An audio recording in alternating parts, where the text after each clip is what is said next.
Hey YouTubers, what's up? It's Phil Lamar again. You guys might have seen my first couple of YouTube videos on how to work on your car. I'm posting those for us that like to do things ourselves. Today we're going to be working on a 1994 Cadillac Eldorado. First thing we're going to actually be doing is we're going to be diagnosing why this car is overheating. Okay, hold on. We're going to jump into it and I'll be right back. Okay, so here we are. Like I said, we're working on a 1994 Cadillac Eldorado. It's the Touring Coupe.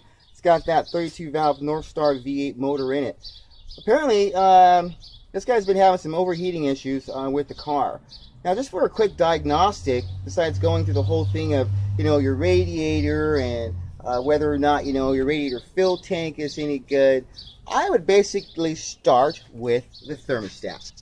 That's where we are right now. What we're going to do is we're going to pull this thermostat out. We're going to run the motor for a while and see if that doesn't cure the problem.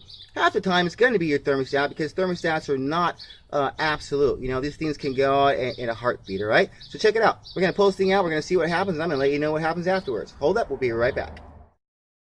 All right, guys. Like I said, we're doing a diagnostic on this, so we're right back at it. What you're going to find once you take your cooling hose off, of course, you're going to see your thermostat housing here. The thermostat housing has two 10mm bolts. There's one 10mm on top. There's a second 10mm on the bottom. You're going to remove both of those bolts, and this thermostat housing is going to come off, and I'm going to show you what you're going to see after that. Hold on, we'll be right back. Alright, so we got the thermostat housing off. Again, sorry for all the pausing. You know me, I'm always going to pause and blend all this together. But this is what you're going to see once the thermostat housing comes off, is you're going to actually see your thermostat. Here it is.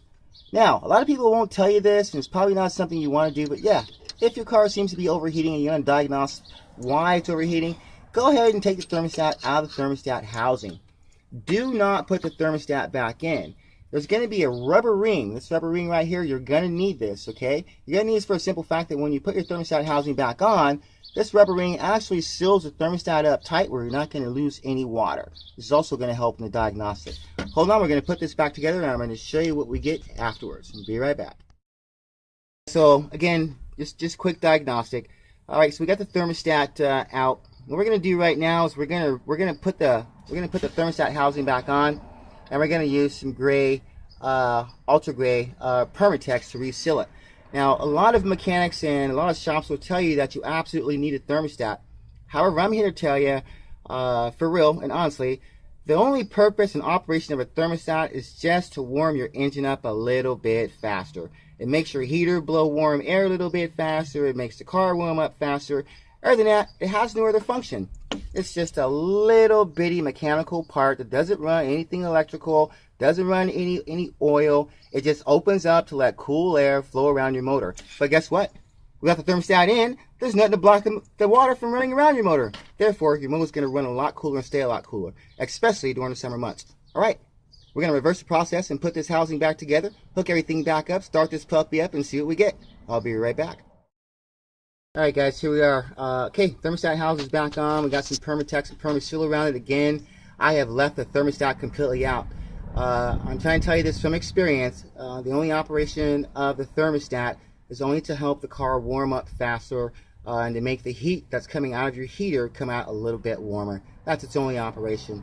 However, because we took this out, it's going to be our first diagnostic test to find out why this car was overheating in the first place. Hold up, we'll be right back and see what we get in our results. Here we are right back at it. Something I forgot to actually mention that's going to make this go so much easier for you. Right here on top of the car, when you open your hood, you're going to see the air filter housing, which is the thing I'm touching right here. This air filter housing actually pops up and pops out pretty easy. Over here is just going to be a flathead screwdriver bolt, which is all you can also use an 8mm on it. Once you get this loosened up, this slides out from the breather line, and this just pops right up. It's going to give you ease of access to the thermostat housing. I'm sorry I forgot to mention that, but I want to reiterate and go back over it. Remove this section first. Once you remove that, you'll have ease of access to the thermostat housing. Okay, so we put the thermostat housing back in like I was showing you. We tightened it down, two 10mm bolts, one on top, one on the bottom. We went ahead and put the radiator line back on. Again, flathead screwdriver and 8mm. It's all tightened up. Now we're going to go inside the car. We're going to start up and see if we're still getting the same readings. Alright guys, so yeah, everything got replaced here. Showing you again, don't forget to remove the air filter cover, make it easy to get to the thermostat housing. Since all that stuff went back in, check the coolant levels. Coolant level's looking okay so far. Not getting a whole bunch of backup out of it, which is a good thing. If you have backup coming out of your coolant housing, that's an indication that you might need to change your water pump. So we're going to go inside the car. We're going to look at the temperature reading on the inside of the car and see what that says. Okay, let's take a quick look at this, see what it read out.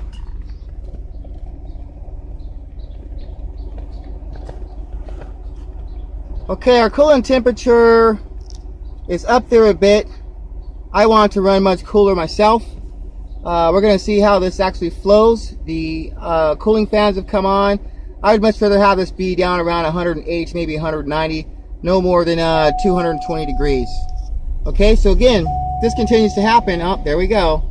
Then this is an indication that we're probably going to have a problem with the water pump. More than likely, that's what's going to happen with this car because we did the diagnostic on it. So we're going to have to change out the water pump. Look forward to the water pump video, okay? Talk to you soon. Bye now.